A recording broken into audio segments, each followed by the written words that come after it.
Bismillahirrahmanirrahim. Assalamualaikum warahmatullahi wabarakatuh. Saya Izzah Nur Afina binti Syuhaimi, nombor matrik 054517. InsyaAllah hari ini kumpulan saya akan membentangkan proposal metodologi kami yang bertemakan isu akidah di Malaysia. Saya Izzah Nur Afina mengambil tajuk isu pembidaahan amalan masyarakat Melayu sebagai tajuk proposal saya. Sebelum saya pergi lebih jauh, suka saya ceritakan objektif proposal yang saya sedang jalankan sekarang ini, iaitu yang pertama, untuk mengenal pasti bentuk-bentuk serta jenis pembidaahan yang berlaku dalam masyarakat Melayu. Yang kedua adalah untuk mengkaji faktor-faktor yang menyebabkan isu pembidaahan ini berlaku dalam masyarakat Melayu. Dan yang ketiga adalah untuk menganalisa perkara dan amalan yang boleh dilakukan oleh masyarakat Melayu untuk mengelakkan diri daripada suka membidaahkan amalan orang lain ni mengikut garis panduan dalam Islam. Seterusnya kita masuk kepada maksud bid'ah.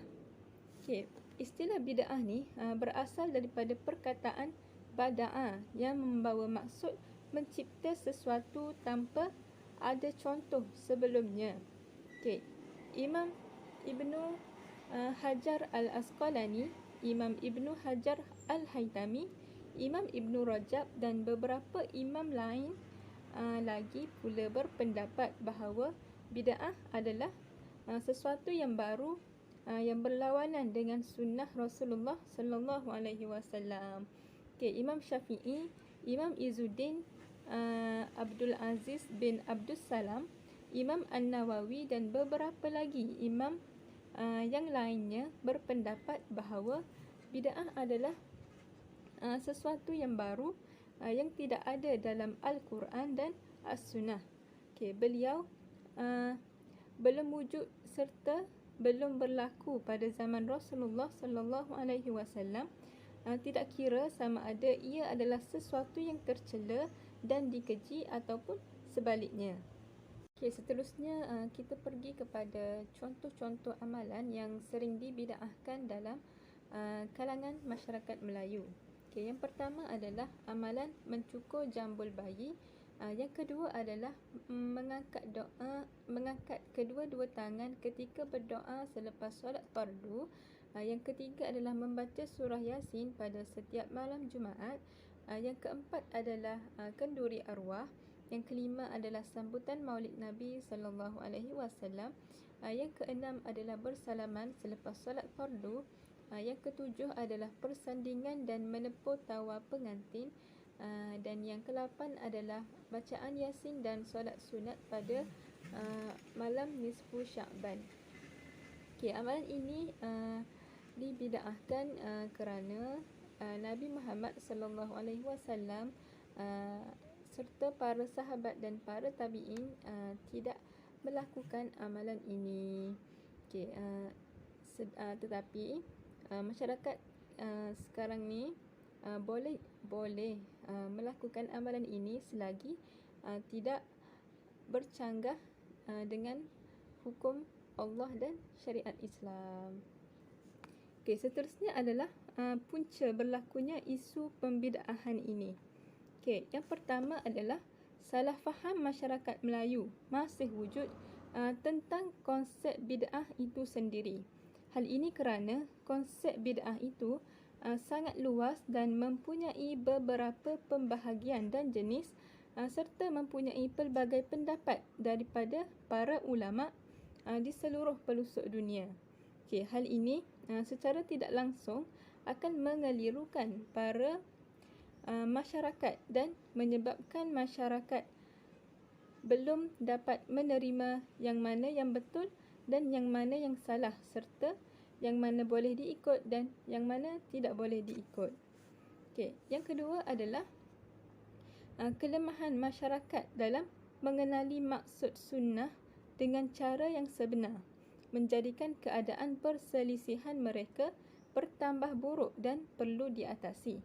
Seperti yang kita ketahui, sunnah merupakan sumber rujukan yang kedua dalam agama Islam selepas Al-Quran.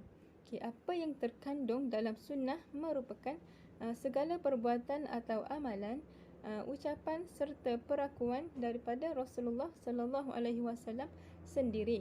Sekiranya masyarakat tidak mendalami maksud sunnah yang sebenar, mana mungkin mereka dapat menghayati dan mengamalkan segala yang ada dalam sunnah itu sendiri, serta meninggalkan segala yang tidak terdapat di dalamnya yang bercanggah dengan ajaran dan tuntutan Islam. Seterusnya yang ketiga ialah sikap pihak yang taksub dengan ta'rif dan konsep dan bid'ahnya turut menjadi punca isu pembid'ahan dalam amalan masyarakat Melayu. Pihak yang taksub tersebut menggunakan pendekatan keras dengan menuduh pihak lain yang tidak sehaluan sebagai ahli bid'ah amat menggugat emosi dan boleh menimbulkan kemarahan. Lebih sukar lagi apabila masyarakat yang berlainan dalam konsep bid'ah ini digelar sebagai ahli neraka. Kerana berdasarkan zahir hadis yang masyhur yang bermaksud dan setiap bid'ah adalah sesat dan setiap kesesatan adalah di dalam neraka. Hadis riwayat An-Nasa'i. Hal ini telah menimbulkan kebencian dalam dan menyebabkan perseteruan dalam kalangan masyarakat Melayu umumnya dan umat Islam khususnya. Sekian, itu sahaja daripada saya. Sekian. Assalamualaikum warahmatullahi wabarakatuh. Assalamualaikum warahmatullahi wabarakatuh. Nama saya Husna Syakina binti Ismail, nombor matrik 054507. InsyaAllah hari ini saya akan membentangkan tentang tajuk yang telah saya pilih, iaitu khurafat. Okey, definisi khurafat. Dalam bahasa Arab, khurafat adalah khurafah yang bermaksud kepercayaan karut atau tahyul yang diada-adakan berdasarkan kepada perbuatan-perbuatan dan kejadian-kejadian alam yang berlaku. Menurut Mu'jamul Wasit, juzuk 1, khurafat bermaksud cerita-cerita mempesona yang bercampur dengan perkara dusta. Jadi secara mudahnya, khurafat ialah semua cerita sama ada rekaan atau khayalan, ajaran-ajaran, pantang larang, adat istiadat, ramalan-ramalan, pemujaan atau kepercayaan yang menyimpang dari ajaran Islam. Okey, hukum khurafat. Jakim menyatakan bahawa khurafat sebagai cerita sama ada rekaan atau khayalan, ajaran pantang larang, adat istiadat, ramalan, pemujaan atau kepercayaan yang menyimpang daripada ajaran Islam berdasarkan dalam garis panduan khurafat dan azimat. Melalui takrif ini, jelas bahawa hukumnya adalah haram dan khurafat adalah perbuatan syirik dan dosa besar serta merosakkan akidah seseorang tersebut kerana mempersekutukan Allah SWT dengan sesuatu yang lain. Firman Allah yang bermaksud Allah tidak mengampunkan dosa syirik sementara dia memaafkan dosa-dosa yang lain. Maka sesiapa yang mempersekutukan kepadanya, sesungguhnya dia telah melakukan dosa yang besar. Surah An-Nisa ayat 48. Jadi untuk menyelamatkan akidah daripada kekufuran, seseorang yang syirik kepada Allah dengan melakukan khurafat wajiblah bertaubat kepadanya.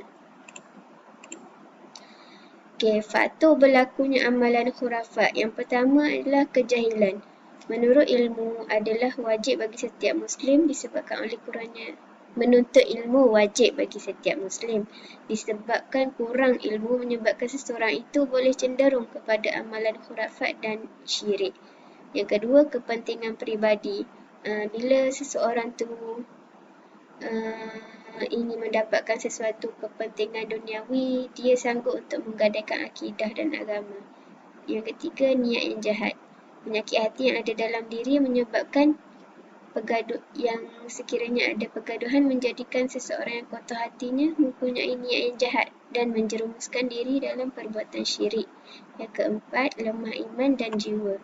Bila mana seseorang itu yang tidak percaya bahawa Allah Subhanahu Wa Taala itu wujud dan berputus asa daripada berdoa dan mengharap bantuan daripada Allah Subhanahu Wa Taala. Yang kelima, ketakutan menguasai diri. Seseorang itu sanggup berbuat apa sahaja disebabkan oleh perasaan takut yang melampau dalam diri seperti takut kepada kubur, jin-jin, pokok besar, wali-wali dan kepada sesuatu yang lain. Yang keenam, tidak takut akan siksaan di akhirat. Seseorang itu tidak percaya bahawa siksaan di akhirat dan pembalasan Allah Subhanahu Wa Taala itu wujud. Yang ketujuh, pergaulan. Apabila salah memilih kawan yang mengamalkan amalan khurafat, contohnya dengan mengamalkan ajaran black metal dan menurunkan nombor ekor. Yang ke-8, persekitaran. Undang-undang agama yang tidak ketat yang menyebabkan tidak ada penghalang berlakunya amalan khurafat. Yang ke-9, adat. Peribahasa biar mati anak jangan mati adat menyebabkan amalan-amalan khurafat orang dahulu masih lagi diamalkan seperti mengadakan upacara bersemah dan menjamu hantu, ulu balang dan semangat roh. Yang ke-10, kepercayaan karut. Sebelum kedatangan Islam, masyarakat kita telah lama menganuti ajaran Hindu dengan kepelbagaian pahaman dan upacara yang karut-marut. Apabila Islam datang, ia menghapuskan sedikit demi sedikit amalan tersebut. Antara contoh-contoh khurafat adalah mempercayai bahawa sesuatu benda atau azimat itu boleh menahan bahaya atau malapetaka daripada berlaku kepada seseorang. Yang kedua, mempercayai bahawa binatang, contohnya burung, dapat membawa tuah atau sial. Kemudian membuang ancak bagi menghalau hantu dan sebagainya. Dan akhir sekali mengunjungi kubur dan yang dianggap keramat. Jadi itu sahaja daripada saya. Terima kasih. Bismillahirrahmanirrahim. Assalamualaikum warahmatullahi wabarakatuh. Nama saya Nur Aina Amira binti Azmi, nama matrik 054739. Okey, baiklah. Saya akan bentangkan tentang kajian saya dalam proposal yang bertajuk Ajaran Sesat Al-Arqam. Okey, baiklah, kita akan teruskan dengan pengenalan terlebih dahulu. Pencemaran agama yang menyeleweng dewasa kini semakin banyak menimbulkan isu dan sering menjadi hasutan orang Islam untuk menganut ajaran sesat dan menjadi isu utama untuk diperbahaskan. Isu ajaran sesat tidak asing lagi di Malaysia ni. Seringkali kita dengar, lihat, malah berjumpa di sekeliling kita dengan penganut ajaran sesat. Oleh itu, saya akan mengkaji tentang isu ajaran sesat Al-Arqam yang mana ajarannya pernah tersebar meluas sehingga bertambah penganutnya. Saya akan kupaskan tentang pengenalan latar belakang, penyataan masalah, objektif kajian dan sebagainya berkaitan isu ajaran sesat Al-Arqam. Dengan kajian ini, semoga sedikit sebanyak boleh memantapkan kefahaman tentang isu ini dan menatijahkan hasil yang baik berdasarkan kefahaman yang sebenar. Okey, kita sentuh dulu pada latar belakang Al-Arqam. Pada tahun 1968, iaitu pada abad ke-20, telah muncul satu gerakan Islam yang dikenali sebagai Al-Arqam. Gerakan ini dipimpin oleh Ustaz Asy'ari Muhammad yang memberi pengaruh dan kesan yang cukup mendalam melalui gerakan dakwah untuk menarik kembali masyarakat untuk mengamalkan cara hidup Islam. Pada asalnya, ajaran ini bertapak di Sungai Penchala. Ajaran ini menjadikan Al-Quran dan Sunnah sebagai tunjang utama dalam gerakan dakwah. Matlamat ajaran Al-Arqam ni adalah untuk menjadikan sunnah Nabi Muhammad SAW sebagai cara hidup umat Islam. Alright. Fasa perkembangan dalam ajaran Al-Arqam ni ia ada 3 fasa. Yang pertama, fasa iaitu pada tahun 1968 sehingga 1972. Iaitu fasa membina insan dan memperbaiki diri dan keluarga melalui latihan ibadah secara berjemaah. Fasa kedua adalah fasa yang mana era khidmat masyarakat dan membina jemaah dengan kesyumulan Islam, iaitu pada tahun 1973 sehingga 1979 melalui interaksi dengan masyarakat melalui program ziarah, ceramah dan khusus kefahaman Islam. Right, fasa yang ketiga ini adalah fasa yang mana melibatkan era antarabangsa dan dunia baru Islam, iaitu pada tahun 1980 sehingga 1990 yang memperlihatkan produk Darul Al-Arqam seperti makanan, bahan penerbitan dan persembahan hiburan yang mendapat sambutan sehingga ke luar negara. Okey, seterusnya ajaran sesat ni pada awalnya memang ajaran yang dibenarkan, ajaran yang dibenarkan dalam Islam, kerana ajarannya yang mengamalkan sunnah dan mengamalkan dan mengikut apa yang diajarkan oleh Quran dan Sunnah, tetapi dikatakan haram, dikatakan sesat. Okey, apa punca dia? Punca ajaran Al-Arqam difatwakan sesat. Okey, ajaran Al-Arqam yang dikatakan sesat kerana ajarannya yang menyebar dan mengamalkan aurat Muhammadiyah dan isu mesianism yang jauh menyimpang dari agama Islam yang sebenar, yang diperlihatkan krisis ini pada tahun 1990-an.